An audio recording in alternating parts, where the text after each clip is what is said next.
Senator Dodd's up next. He took over the chairmanship of his committee because of the sickness and then eventual death, of course, of Senator Ted Kennedy. Here, the 60 of us who comprise the Democratic caucus all can take great pride in this moment.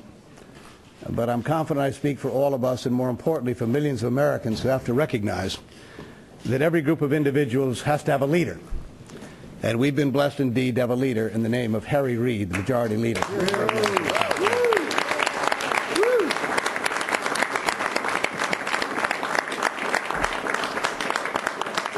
And we thank you, Leader, for your patience through all of this.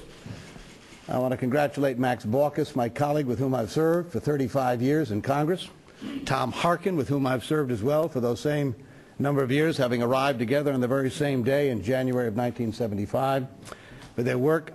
I want to thank Barbara Mikulski and Patty Murray and Jeff Bingaman, along with Tom Harkin, who followed Ted Kennedy's lead and advice, and by forming some breakout groups that allowed us to develop the bill we did in the Health Committee, and the rest of the members of that committee.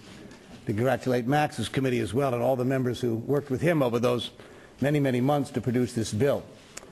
And our staffs as well. I can't list, last evening I did, the members of my staff, Senator Kennedy's staff.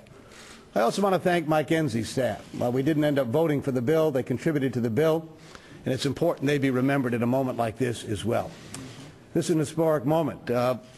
The last time the Senate of the United States met on Christmas Eve was 1963, only weeks after President Kennedy's assassination, and they met to debate the Vietnam War.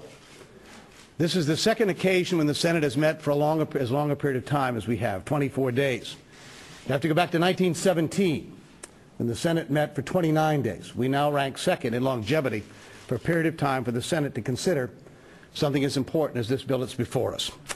So there are moments in our nation's history where we who do serve in this body are reminded just what an honor it is to stand in this arena. Tomorrow the Senate will once again meet on Christmas Eve to pass historic legislation that will finally make decent health care a right for every American citizen. The road to this moment has been long and difficult, as we all know. Progress always is. From the moment many Christmases ago when George Washington led a small band of troops across the Delaware River in a hailstorm, those who have attempted to make our union more perfect have always faced overwhelming odds.